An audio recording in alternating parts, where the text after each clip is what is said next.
একটা নতুন শিক্ষার্থী হিসেবে কোন অভ্যাসগুলো গড়ে তোলা উচিত?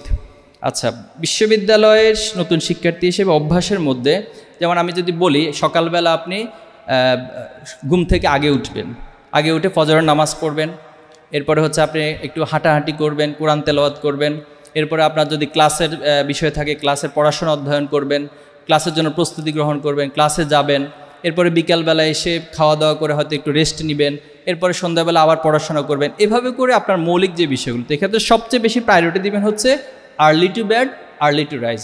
তাহলে দেখা যাবে আপনার ভিতরে অনেক কিছু, আপনার জন্য লাইফটা কমফোর্টেবল হবে এবং লাইফটাকে খুব এনজয় করতে পারবেন এবং সব কিছুর মধ্যে বারাকা খুঁজে পাবেন। আল্লাহ রাসূলুল্লাহ সাল্লামের লাইফ স্টাইলটা একটু পড়বেন। আল্লাহ রাসূল 24 আওয়ার্স একটা বই আছে, সিরাত গ্রন্থ আছে, অথবা আল্লাহ রাসূলুল্লাহ সাল্লাম সারাটা দিন কীভাবে কাটাতেন, এই স্টাডিটা একটু করে সে আলোকে যদি আপনি গড়তে পারেন, আমি মনে করি আপনার মধ্যে এই কোয়ালিটির মধ্যে দিয়ে সবচেয়ে ভালো গুণগুলো তৈরি হবে ইনশাআল্লাহ।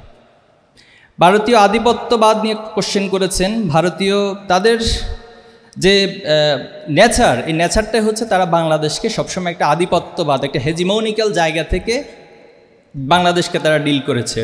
তো পৃথিবীতে মনে হয় ভারতীয় একটা রাষ্ট্র যারা তাদের পার্শ্ববর্তী কোনো একটা রাষ্ট্রের সাথে ভালো সুসম্পর্ক তৈরি করতে পারে না বা ধরে রাখতে পারেনি।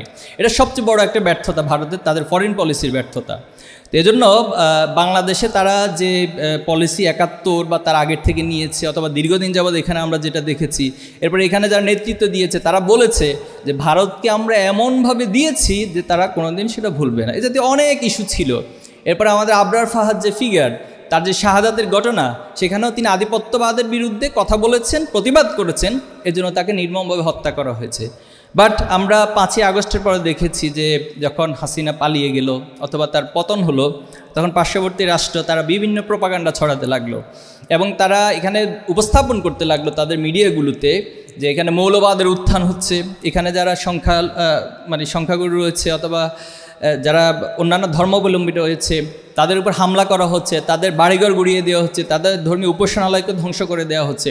কিন্তু বাস্তবতা দেখলাম আমরা সম্পূর্ণ তার ভিন্ন। এবং এর মধ্য দিয়ে ভারত আমাদের দেখেছি যে বর্ডারগুলোতে একদম অস্থিরতা তৈরি করার চেষ্টা করা হয়েছে।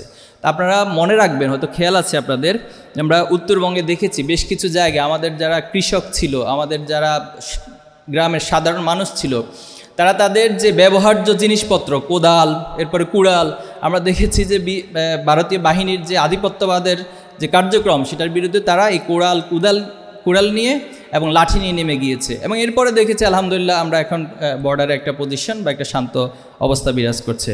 তবে হ্যাঁ, এটা সত্য যে বাংলাদেশের তাদের যে আধিপত্যবাদ নীতি, এটা অবশ্যই তাদেরকে পরিবর্তন করতে হবে এবং বাংলাদেশ পৃথিবীর বুকে সম্মানের সাথে, মর্যাদার সাথে দাঁড়াবে এবং এই প্রজন্মই সেটাকে লিড দিবে।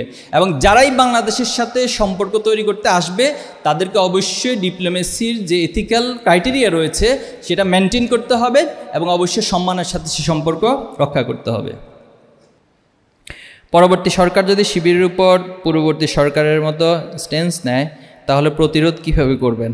আচ্ছা, তো পরবর্তী সরকার কে আসবে এখনও কি আমরা জানি? ছাত্র সংসদ নির্বাচন যখন করা হয়েছিল তখন আমাদেরকে বলা হয়েছে না, শিবির কোনো দিন এখানে টিকতে পারবে না, তারা পারবে না, তারা এখানে কখনো জয়ী হতে পারবে না। জয়ী হয়েছে না? জয়ী হওয়ার মালিক, জয়ী করার মালিক কে? সন্দেহ আছে? আপনার জীবনে যত অর্জন মনে করবেন, আপনার যত না প্রচেষ্টা, তার চেয়ে বড় বিষয় হলো আপনার রব, আপনার সৃষ্টিকর্তা আপনার জন্য কি সিদ্ধান্ত রেখেছেন। অত ইজ্জু মান্তাসা অত জিল্লু মান্তাসা। বাংলাদেশে এখন পর্যন্ত হাসিনার চেয়ে বড় ফ্যাসিস্ট আমরা কাউকে পাই নাই।